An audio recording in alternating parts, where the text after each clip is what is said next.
Aurelia Tarquin enters the crowded bar and searches for a familiar face. With a half smile, she makes her way to the bar and settles into a seat, ordering 2 drinks. The man next to her turns and regards her, his face caught somewhere between surprise and resignation. When the bartender brings the drinks, Aurelia slides one over to him. Ignoring it, the man says, "What are you doing on threshold?" She smiles and says, "Good to see you as well, Emmerich." Emmerich Ryder scratches at his gray, flecked beard and says, "Now I'm even more worried to see you, Aurelia. What do you want?" The Ironhawks are making a big push for Veritas, and we're going to stop them. Before she can continue, he turns away and says, "I don't need the recruitment speech again. I told you no once before." "I know, and I'm not here to recruit you for Lodestar. I'm here to cash in my favor. One job, that's it." She pushes the drink closer to him. "I'm just asking you to listen." He groans and looks at her. 5 years it's been, and now you want to cash in that favor. I'm really not going to like this, am I? Aurelia smiles. Emmerich picks up the drink and says, "All right, what are we doing?"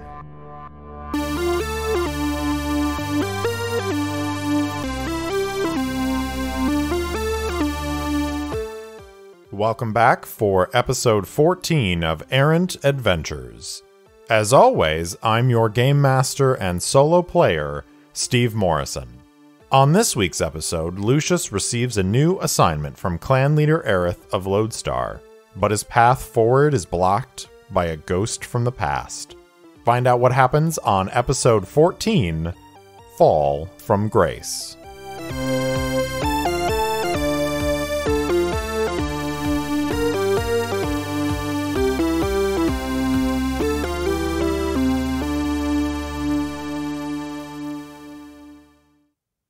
After a few days of rest and recovery, Lucius receives a summons to meet with clan leader Aerith.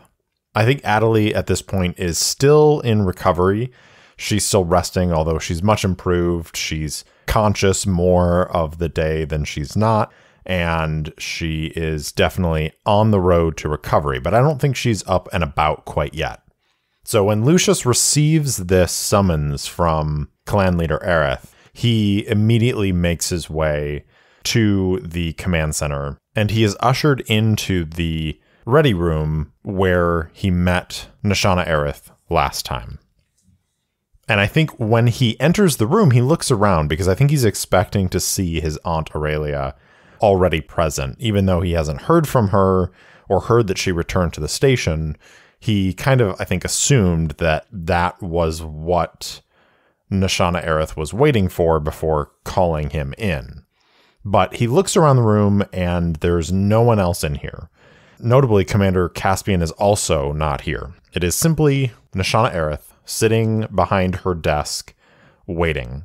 And when the door opens, she looks up and says, "Ah, Lucius, yes, come in," and gestures for him to approach. And there is another chair on the other side of her desk, which she gestures towards, and Lucius settles into it, definitely leaning forward a little bit. I think he's got this sort of anxious energy since he has been sitting still longer than he has in, probably the last few weeks since he came to the Outlands, to this particular sector of the Outlands. So I think Lucius is waiting, and clan leader Aerith looks at him and says, "Lieutenant Mila has told me everything about their experiences aboard your ship and the journey to Viridian, as well as the journey to Rampart. It sounds as though you endured a great deal of hardship, and I apologize for that. I wish that things were different and I could have sent an entire fleet, but unfortunately we are in a tenuous position out here. But you did well, and you, by all accounts, kept the artifact that the Order had in its possession from falling into Ironhawk hands, which I approve of." And Lucius nods and says, "It was a close thing, but yes, we were able to keep it out of the Ironhawk's way. But I don't know that that's going to be feasible forever. Clearly, they're still looking for an artifact, and we don't know if the one on Viridian is the one that they were looking for, or if there's another one out there. And Nishana says, that is the reason why I've called you here today, because I believe, in fact, there is another. In fact, I believe there are many more out there.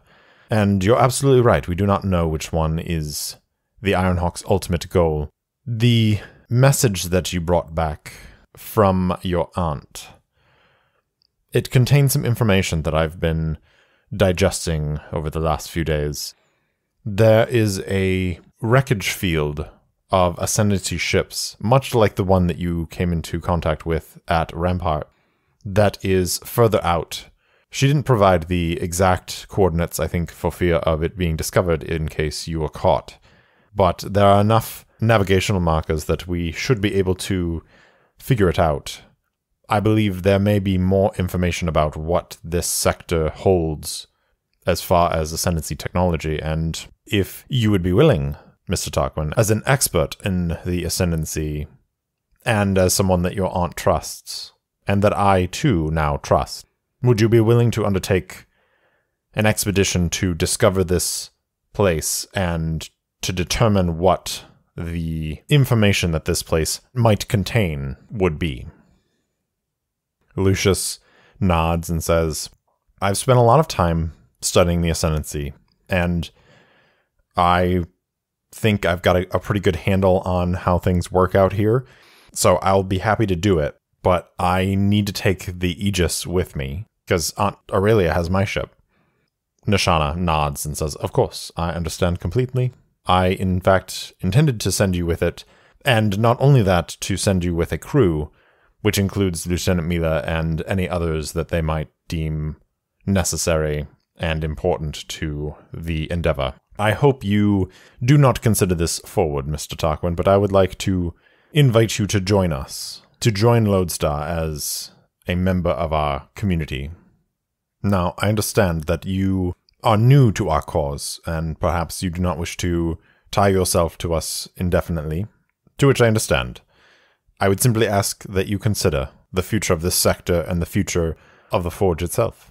Lucius says, I will definitely take it into consideration. I appreciate that, and I want to have a place out here. I want to be part of something, and from what my aunt said, the two of you are trying to make changes that will hopefully make things better for the people of the Forge.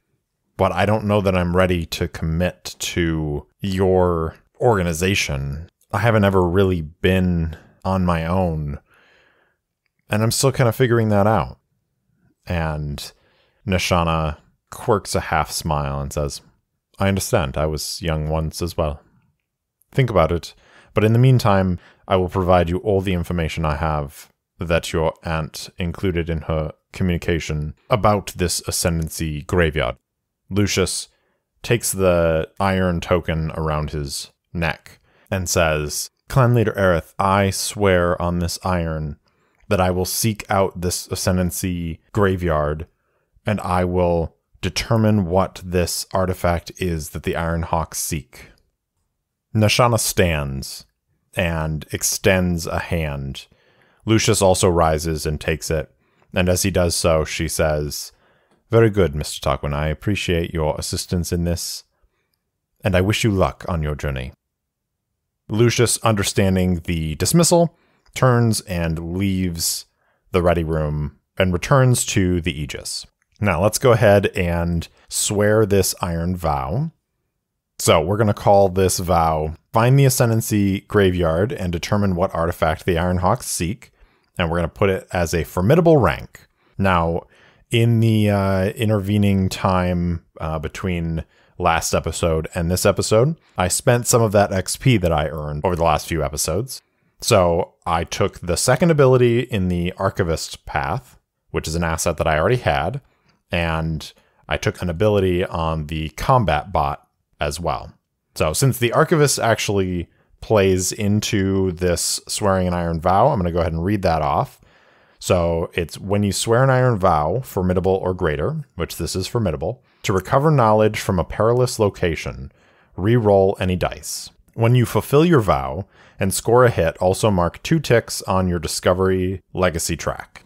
Because this is a formidable vow to discover information at an Ascendancy graveyard, a place where all of these Ascendancy ships are just hanging out. And we don't know yet if it's on a planet or if it's in space. Because this is a perilous location, I'm going to see if I need to re-roll any dice. So we're going to swear this iron vow. We're rolling plus heart, which is +2. Nashana Aerith is not a connection, although maybe she should be. I did say that I was going to see if we formed a connection after returning to her. So let's go ahead and roll that first, because that will have an impact here. So we're going to roll plus heart on that first to seek out a new relationship or give focus to an existing relationship. I've got an 8 on the action die. I've got a 1 and a 5 on the challenge dice for a strong hit. So on a strong hit, you create a connection, give them a roll and rank whenever your connection aids you on a move closely associated with their roll, add +1 and take +1 momentum. So we're going to say that, I guess her role would be Warlord. That seems pretty straightforward. And I think her rank is also going to be formidable, much like Aunt Aurelia's. I think because they are themselves formidable people and they're existing in this place of power, that it makes sense that it would be harder for Lucius to develop a relationship with them. But he has a connection. And because of that connection, we can go ahead and swear this iron vow plus heart +1 because of the swearing to a connection. So it'll be +3 on this. All right, I've got a 9 on the action die. I've got a 5 and a 2 on the challenge dice for a strong hit. So I get to take 2 momentum, and Lucius is emboldened, and it is clear what he must do next. So the next thing to do is going to be to prepare to leave on this journey. I think it doesn't take much time for Lieutenant Mila to assemble the crew that they're bringing along.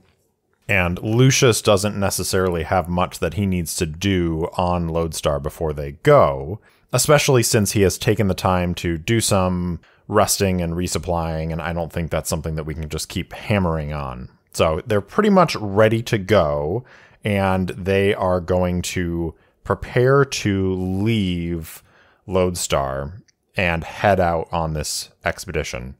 However, I think that we can do a little bit of gathering information as Lucius takes a little bit of time to look over the information that Nashana Aerith provided him from his aunt and see if he can at least figure out a more direct route to where this place is. So gathering information, we're going to roll plus wits, and I think I can use my archivist ability here.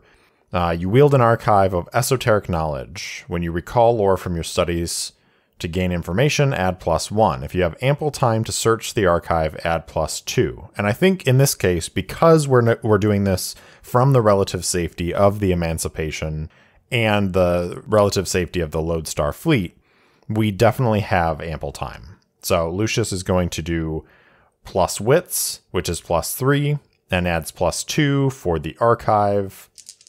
So +5 to this roll. Ooh, man. And I've got a 7 on the action die. I've got a 7 and an 8 on the challenge dice for a miss. So even with his specialized knowledge from this archive, Lucius just cannot put together the clues to narrow down where this place is. So as a result, Lucius doesn't have an exact location for the Ascendancy graveyard.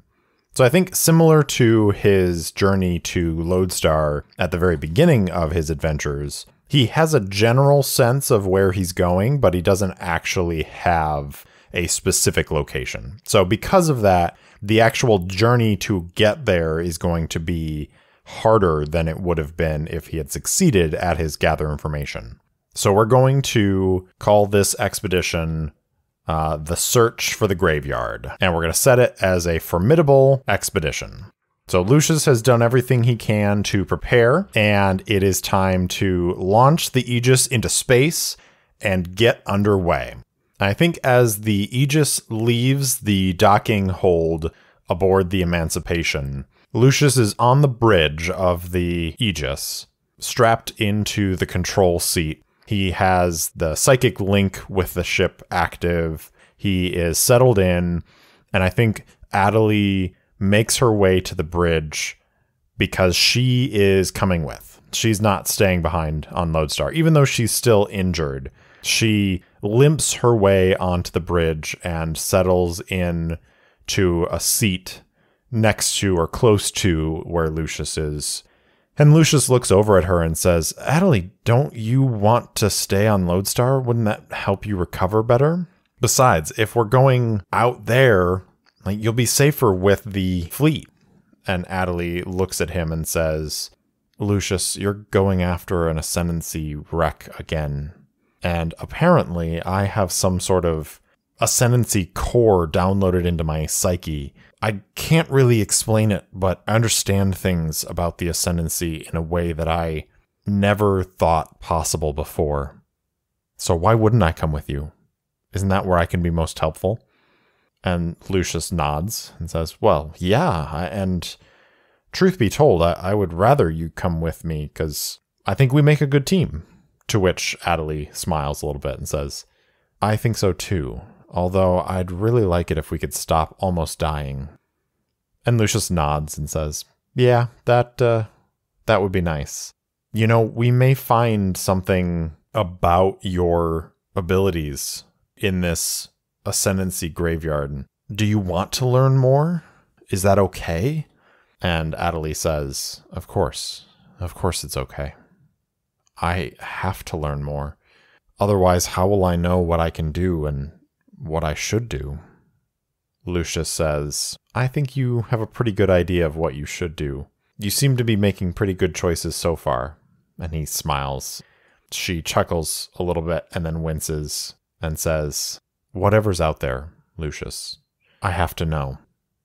Lucius nods and says, I get that. Well, let's go find out. And he is going to engage the E-Drive. So we're going to undertake an expedition, and to do that, right now at least, we're going to move at speed. So we're going to roll plus edge and see how this first leg of the journey goes. I've got a 3 on the action die. I've got a 3 and a 6 on the challenge dice for a miss. It's not going well so far. So we're either waylaid by a crisis or arrive at a waypoint to confront a dire threat. Do not mark progress and pay the price. Let's go ahead and see what our waypoint is before we decide on if we're waylaid or if there's a dire threat when we reach there. So we're going to roll on the space sightings chart. 28 is a planet, and let's roll on the planet oracle. 70 is a jungle world. Did they somehow make their way back to Viridian by accident? I think this is actually a really good question. So I'm actually going to ask the oracle this. Did Lucius, in inputting the calculations, somehow, whether there's some sort of mess up in the computer system or, you know, he was just careless, actually set a course back to Viridian? I think it is 50-50. So 51 or greater, yes, they actually go right back to Viridian, which means I think the Ironhawks are either still there or there's some other complication there. 77, yes, they return to Viridian. Lucius and Adalee are sitting on the bridge. They are looking out the viewport as the Aegis is coming out of E-Drive and the stars sort of realign. This planet comes into view and Adalee inhales a deep breath and Lucius is looking at it and looks at his panel and then looks back at the screen and says, well, that can't be right. And I'm going to ask the oracle again, do we think that the Ironhawks are still here? I think it's unlikely because it's been about like 4 or 5 days since Lucius and Adalee made their escape. And I don't know that there is any reason for the Ironhawks to be here once they realize that the order and the artifact that they were looking for is no longer present. But maybe they are, so let's find out. So 76 or greater, yes, the Ironhawks are still here. 63, no, they're not. Okay, so there is some other complication here, and I think I know exactly what it is. So Lucius and Adalee are looking out the viewport at Viridian. Lucius is scanning the region to see if there are any Ironhawk ships in the area that they have to be worried about. And Adalee, as she is sort of half looking at her own panel, she hears, "Welcome back, Adalee. Come down to the planet. We have words for you." And she freaks out. I think she's like looking back and forth. She's like, "What? Lucius, did you hear that?" And Lucius looks around and says, "Oh, hear what?" I heard him. I heard Demetrius. He was here in my head. He's still alive." And Lucius is like, "No way he's still alive. He was really dead when I pulled you away from there. There's no way." And then Lucius also hears, "Oh, Mr. Tarquin, so good to see you again as well. I don't particularly like people who try to murder me. I like those even less who succeed. Now you're going to suffer. Both of you. Both of you are going to suffer."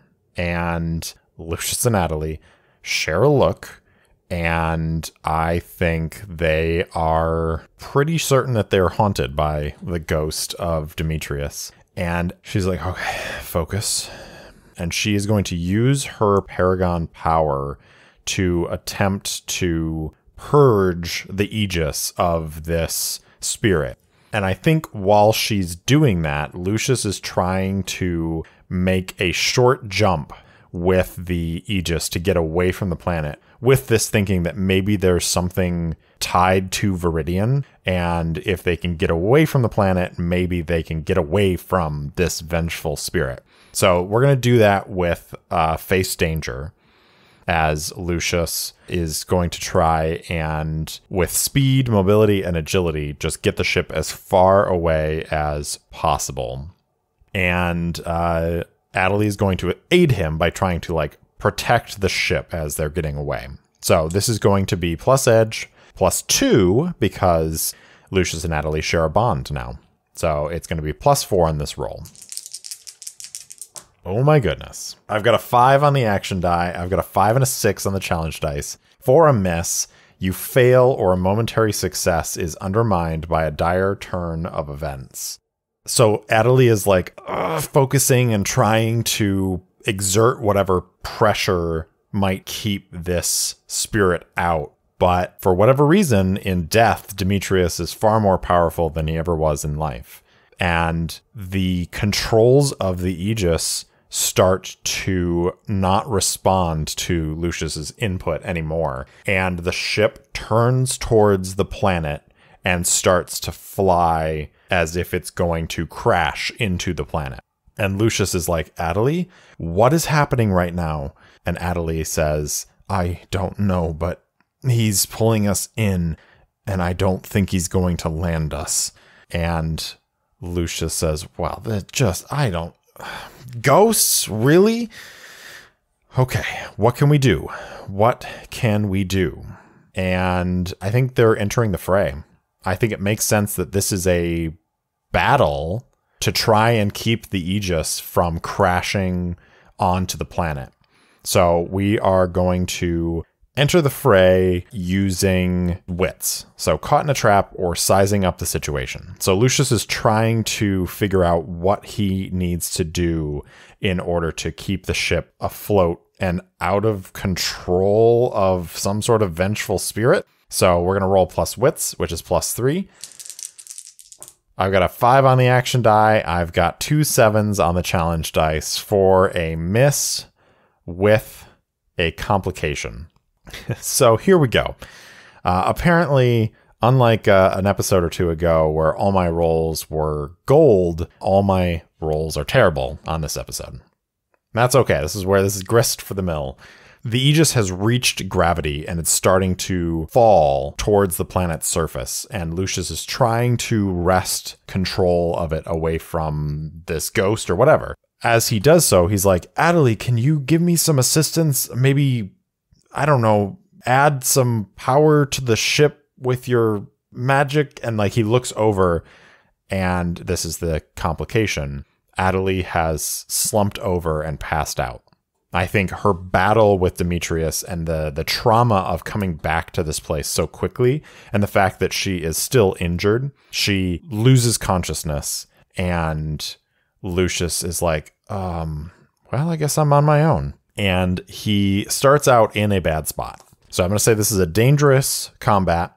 We're fighting the ghost of Demetrius. And we are, like I said, in a bad spot. So we are going to have to react under fire to try and avoid danger or overcome the obstacle. So Lucius is, I think, doing a hard reboot on the ship and is trying to get the ship engines back up. And at the same time, I think he probably has some like minor control over the thrusters and whatnot. So he is firing thrusters and trying to slow their descent. So we're going to react under fire. Now, I think because he's an ace pilot, and this does have to do with his ship, and he's reacting under fire, trying to guide his vehicle through or a hazard or out of harm's way, I'm going to add +1. So this is going to be changing the plan, finding a way out, cleverly bypassing an obstacle, plus wits, which is +3, +1 for the ace. So we're rolling at +4. All right, we've got a 9 on the action die, and we've got a 2 and a 9 on the challenge dice for a weak hit. So we succeed, but face a troublesome cost, make a suffer move, and stay in a bad spot. So I think Lucius is able to reboot the ship enough that he has nominal control of it. So he can start to angle the ship back up, fire the engines, but they have to fight against the pull of gravity. And I think because of that and these quick maneuvers, it's actually going to take a hit to the integrity of the ship, as the ship is just feeling these intense pulls of the of gravity as it's falling. So Lucius has some sort of control back, but not necessarily in control. So we are going to, I think Lucius, because he has a psychic link with the ship, now he suddenly is aware of this consciousness that is on the ship that is not one of the crew. And he is like, oh, I get it now.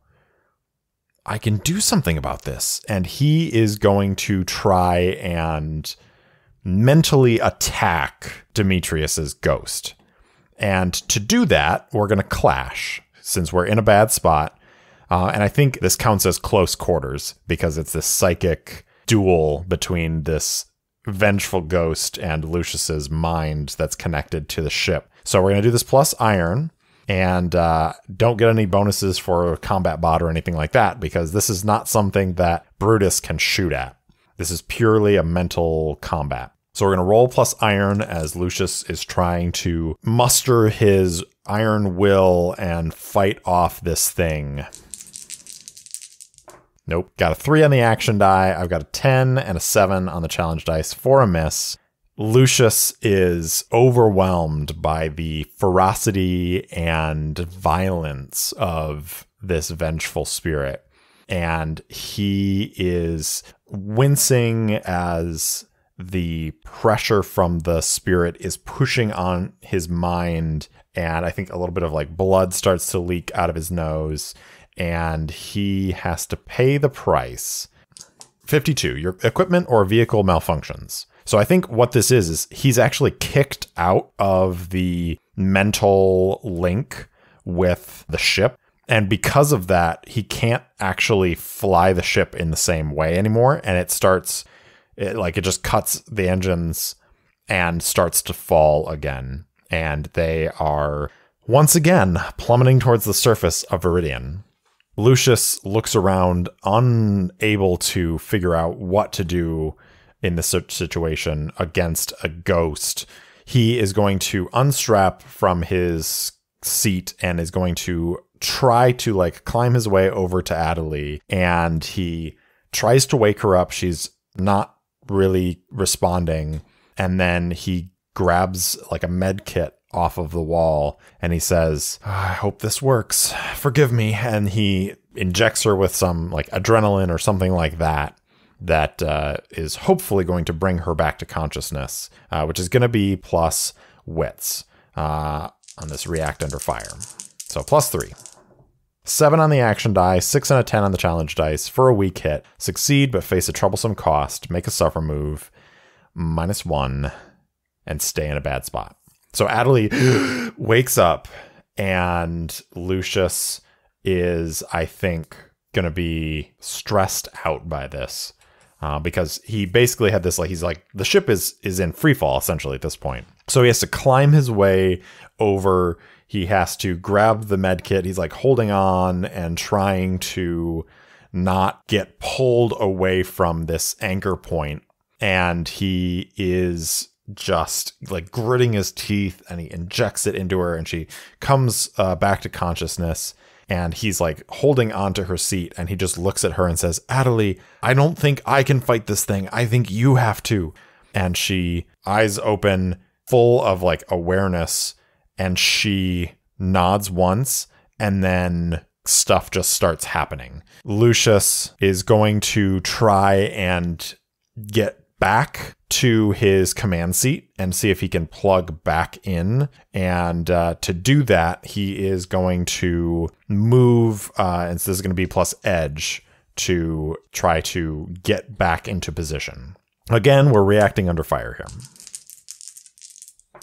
7 on the action die. I've got a 10 and a 2 on the challenge dice for another weak hit. So he makes it back. He plugs in, but he is going to suffer another -1. And I think it's going to be another hit to the integrity as the ship is really starting to come down and the ship is shaking and it's just very, very chaotic in there. Now, Lucius plugs back in and says, Adalee, if you can help me, maybe we can fight him together, and is going to try and clash again mentally. And Adalee is going to assist him with her Paragon powers. So we're going to roll plus iron again, which is +1, plus the 2 from Adalee. So we're rolling at +3 on our clash. 6 on the action die, 3 and an 8 on the challenge dice. We get to mark our first progress of this fight, as I think Lucius and Adalee, with their combined power, is able to push Demetrius back enough that Lucius is able to regain some control of the ship. But they are still in a bad spot, and I think this is where Lucius takes another hit to his spirit, as Demetrius's voice is like, you can't defeat me, Mr. Tarquin. You are all going to die, just like I did, betrayed by those around you. And Lucius is shaking it off and trying to focus on his task, and his mind is just almost shattering. And I think he's going to try and shake it off, so we're going to endure some stress on this one. So to do that, we're going to roll Spirit, which is still higher than my heart at the moment. So we're going to roll +3. 5 on the action die, a 1 and a 10 on the challenge dice for a weak hit. So I'm going to lose a momentum and I'm going to regain that spirit. So Lucius is able to, no, you died because you were terrible, because you did horrible things to the people who relied on you for safekeeping. No, we are not going to die like that.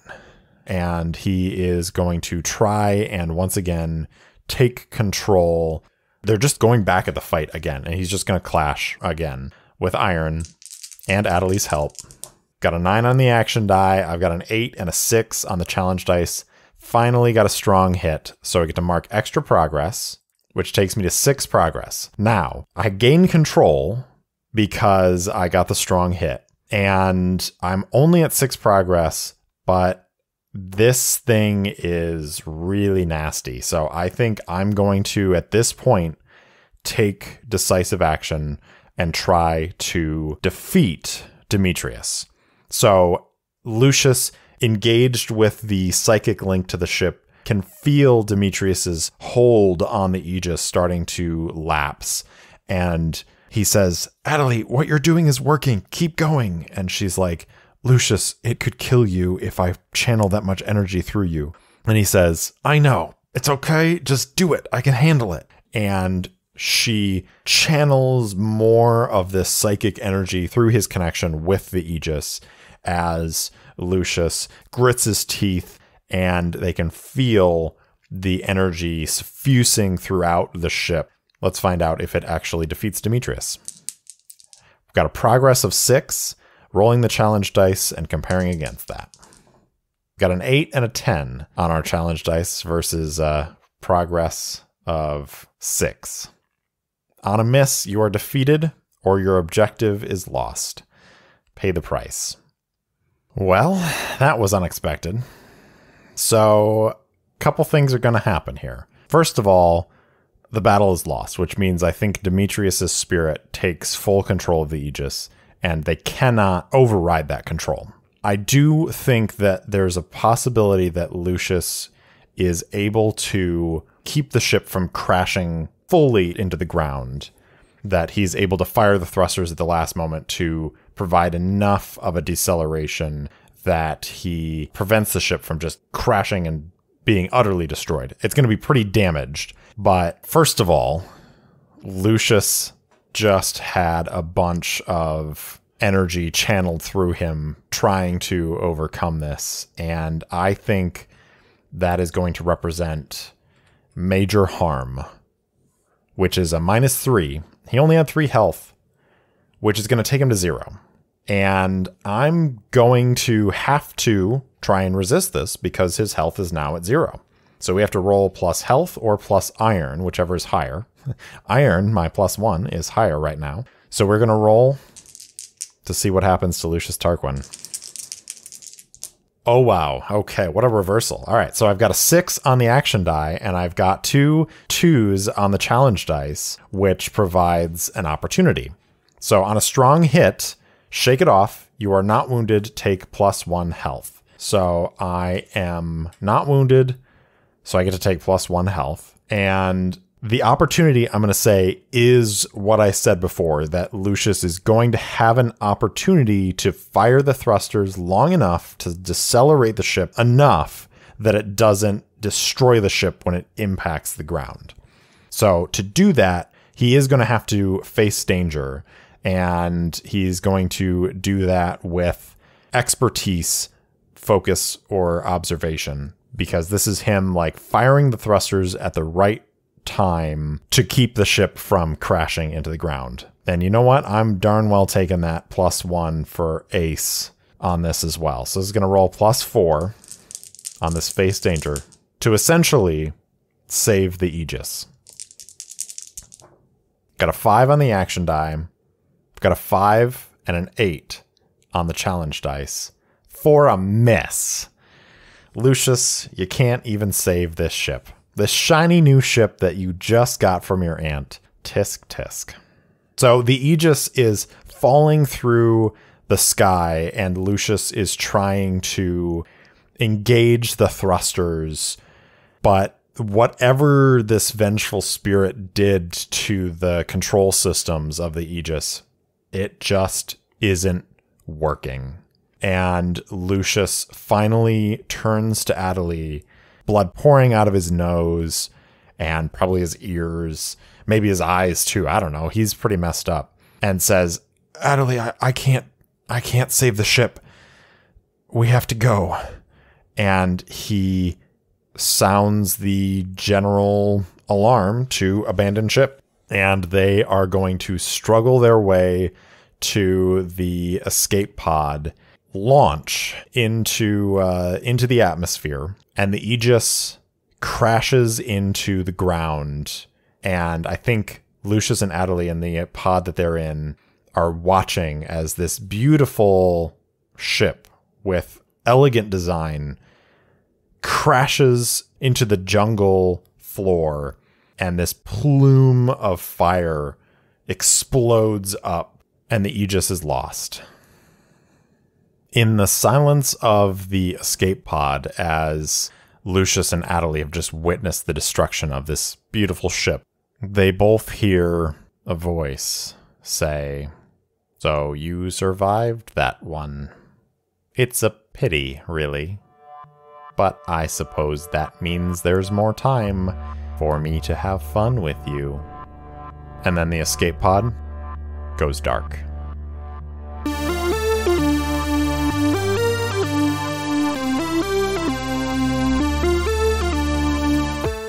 Thanks for listening to Errant Adventures. If you enjoyed the show, please tell your friends. Tell anyone you can. Shout it from the rooftops even. And if you haven't already, please go ahead and rate and review the show on your favorite podcast app. It really does help others find me. If you want to interact with me, my handle on Instagram and Twitter is @ErrantSolopod, or you can email me at errantsolopod@gmail.com. I also post short fiction and campaign-related materials on my website, errantadventurespod.com. Thanks again for listening, and I'll see you next time.